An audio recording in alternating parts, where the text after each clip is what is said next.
નમસ્કાર, આપ જોઈ રહ્યા છો નિર્ભય ન્યૂઝ અને હું છું આપની સાથે રિદ્ધિ। વેધર અપડેટમાં આજે વાત કરીએ, રાતના 9 વાગ્યાનો સમય થયો છે।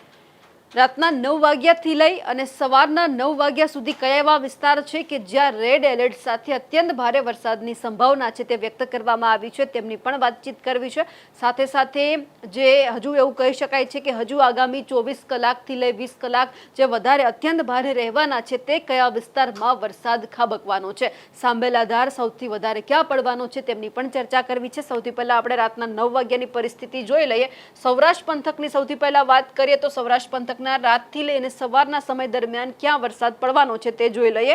જેમ કે જુનાગઢ છે, અમરેલીનું ધારી છે, જેતપુર, રાજકોટ, ભાવનગર, બોટાદ, મહુવાનો જે વિસ્તાર છે ત્યાં આપણને રેડ એલર્ટ સાથે અત્યંત ભારે વરસાદની સંભાવના છે, રાતના 9 વાગ્યાથી લઈને સવાર સુધી દેખાઈ રહી છે। ભાવનગર પંથકમાં પણ અત્યંત ભારે વરસાદની સંભાવના છે। મોરબી પંથકમાં હળવોથી મધ્યમ વરસાદ છે તે પડી રહ્યો છે। રાજકોટ પંથકની અંદર પણ હળવોથી મધ્યમ વરસાદ છે। રાપરના વિસ્તાર એટલે કે કચ્છના જે પૂર્વ વિસ્તાર છે ત્યાંની જો આપણે વાત કરીએ, પશ્ચિમ વિસ્તારની જો વાત કરીએ તો ત્યાં આપણને એકદમ હળવોથી મધ્યમ વરસાદ દેખાઈ રહ્યો છે, એટલે કે રાપરમાં વરસાદ છે। ભુજ, નલિયામાં રાતના સમય દરમિયાન કોઈ જ વરસાદ નથી દેખાતો। ઓખામાં પણ કોઈ જ વરસાદની સંભાવના નથી। જામનગર અને પોરબંદર વિસ્તારની અંદર આપણને હળવોથી મધ્યમ વરસાદ છે તે દેખાઈ રહ્યો છે। સાથે સાથે જુનાગઢ પંથકમાં અમુક વિસ્તાર એવા છે કે જ્યાં ભારે વરસાદ છે, બાકીના અમુક વિસ્તાર એવા છે કે જ્યાં આપણને કોઈ જ એટલો બધો વરસાદ છે તે નથી દેખાતો। ખાસ કરીને આપણે સૌથી પહેલા એ પણ ચર્ચા કરી લઈએ, રાતના 9 વાગ્યાની પરિસ્થિતિ સૌરાષ્ટ્ર માટે આપણે જોઈ છે તો આ જ પરિસ્થિતિ જે આપણને ઉત્તર ગુજરાતમાં કેવી દેખાઈ રહી છે। ઉત્તર ગુજરાતમાં હળવોથી મધ્યમ વરસાદ છે, જે વાવ થરાદનો જે પંથક છે ત્યાં દેખાઈ રહ્યો છે, ભારે વરસાદની પણ સંભાવના છે। મહેસાણા પંથકમાં વરસાદની કોઈ જ આગાહી નથી। અમદાવાદમાં પણ રાતના સમયે કોઈ જ વરસાદ નથી દેખાતો। વડોદરા પંથકમાં પણ પરિસ્થિતિ એ જ છે, પરંતુ ખાસ સુરતની અંદર અમુક વિસ્તારો એવા છે કે જ્યાં આપણને રાતના સમય દરમિયાન ભારે વરસાદ દેખાઈ રહ્યો છે। ભરૂચ પંથકની અંદર રેડ એલર્ટ સાથે અત્યંત ભારે વરસાદની સંભાવના છે। રાજપીપળા, દેડિયાપાડામાં પણ ભારે વરસાદની સંભાવના છે। રાતના 9 વાગ્યાની પરિસ્થિતિ જોઈએ, રાતના 10, 11, 12 વાગ્યાની જો પરિસ્થિતિ જોઈએ તો આખું જે આ ચિત્ર છે એ ક્યાંક આપણને બદલાતું નજરે પડે છે। એટલે કે જે વરસાદ આપણને અત્યંત ભારે જે ભરૂચના વિસ્તારોમાં દેખાતો હતો એ જ અત્યંત ભારે વરસાદ હવે સૌરાષ્ટ્ર પંથકમાં આવી રહ્યો છે। ભાવનગરમાં રેડ એલર્ટ સાથે અત્યંત ભારે વરસાદ છે। મહુવા પંથકમાં પણ ભારે વરસાદ છે। જુનાગઢમાં જે આપણે રાતના 9 વાગ્યાની પરિસ્થિતિ જોઈ હતી કે હળવોથી મધ્યમ છે, પરંતુ હવે ત્યાં પણ ભારે વરસાદની સંભાવના રાતના સમય દરમિયાન છે। રાજકોટ પંથકમાં પણ અત્યંત ભારે વરસાદની સંભાવના છે। મોરબી છે તેમાં પણ ભારે વરસાદ છે। કાલાવડ, જામનગરમાં પણ ભારે વરસાદની સંભાવના છે। ગાંધીધામમાં પણ ભારે વરસાદની સંભાવના છે। ભચાઉ છે, રાપર છે, ખદીરબેટ છે, ત્યાં બધે જ ભારે વરસાદની સંભાવના છે, રાતના સમય દરમિયાન વ્યક્ત કરવામાં આવી છે।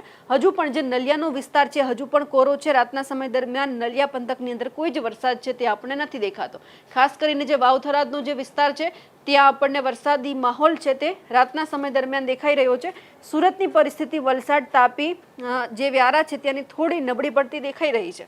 સાથે સાથે વાત કરી લઈએ રાતના 1, 2, 3 વાગ્યાની કે સવારના 5 વાગ્યા સુધીની જો પરિસ્થિતિ જોઈએ તો એ જ પરિસ્થિતિ રહેવાની છે। ક્યાંય જ અમદાવાદ પંથકની અંદર અત્યંત ભારે વરસાદ છે તે આપણને નથી દેખાતો। હળવોથી મધ્યમ વરસાદ સવારના સમય દરમિયાન છે, પરંતુ સૌરાષ્ટ્ર પંથકની જો પરિસ્થિતિ જોઈએ તો એકદમ આપણને રેડ એલર્ટ સાથે અત્યંત ભારે વરસાદ છે તે દેખાઈ રહ્યો છે।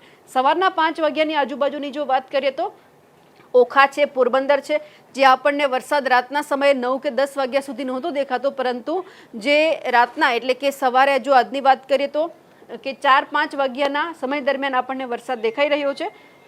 સવારના 6, 7, 8 વાગ્યાની જો વાત કરીએ તો પરિસ્થિતિ આપણને થોડી વધારે આગળ વધતી દેખાય છે, એટલે કે જે કચ્છ પંથકમાં વરસાદ નહોતો ત્યાં આપણને સવારે 8, 9 વાગ્યાની આજુબાજુ વરસાદ દેખાઈ રહ્યો છે। રાપરમાં પણ એ જ વરસાદ છે, એટલે કે આખામાં ઉત્તર, દક્ષિણ, પૂર્વ, પશ્ચિમ જે કચ્છનો વિસ્તાર છે, ધોરડો, દયાપર છે, નલિયા છે, માંડવી, ગાંધીધામ, આ બધામાં વરસાદ દેખાઈ રહ્યો છે।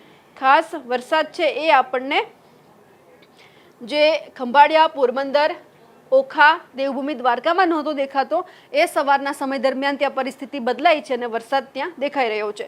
જેતપુર, ધારી, રાજકોટ, કાલાવાડ, અમરેલી, પાલીતાણા, ભાવનગર, બોટાદ, ખાસ કરીને જે આવતીકાલનો દિવસ છે સૌથી વધારે જો મહત્વનો હોય તો એ છે ભાવનગર માટે કે જ્યાં રાણપુર, બોટાદ, ગઢડા છે, વલભીપુર છે, ધંધુકા છે, ધોલેરા છે, આ બધા જ વિસ્તારોની અંદર સિંહોરના પંથકોમાં પણ ભારે વરસાદની સંભાવના છે। સુરેન્દ્રનગર પંથકમાં એકદમ હળવોથી મધ્યમ વરસાદ છે. વિરમગામમાં પણ કોઈ વધારે વરસાદ ના કહી શકાય. અમદાવાદમાં સવારના સમય દરમિયાન આપણને હળવોથી મધ્યમ વરસાદ દેખાઈ રહ્યો છે. કોઈ અત્યંત ભારે વરસાદની સંભાવના નથી.